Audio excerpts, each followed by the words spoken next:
আসসালামু আলাইকুম, আশা করি সব ভালো আছেন। আমি আল্লাহর রহমতে ভালো আছি, আলহামদুলিল্লাহ। 2 সপ্তাহ আগে একটা মামলা খাইছিলাম রং পার্কিংয়ে। তো সে মামলা আজকে লাইসেন্স উঠাতে যাচ্ছি স্যারের সাথে করে নিয়ে। গুলশান মেট্রোপলিটন অফিসটা হইতেছে সাজাদপুরে, বাঁশতলার উল্টা পাশে আর কি, কবরস্থানের কাছাকাছি। তো সেখানে যাবো যে মামলাটা ভাঙাইবো আর কি।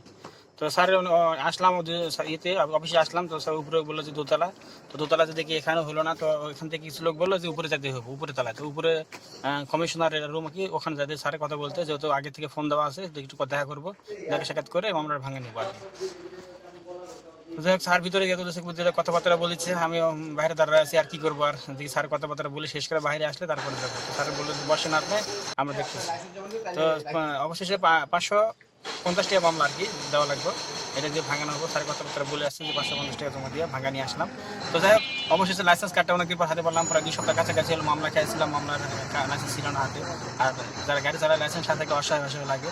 তো যাই হোক, অবশেষে লাইসেন্স কার্ডটা হাতে পেলাম। সবাই যে যেখান থেকে আমার ভিডিও দেখতেছেন, ভিডিওতে লাইক, কমেন্ট, শেয়ার, সাবস্ক্রাইব অবশ্যই করবেন। সবাইকে ধন্যবাদ। আসসালামু আলাইকুম, আল্লাহ হাফেজ।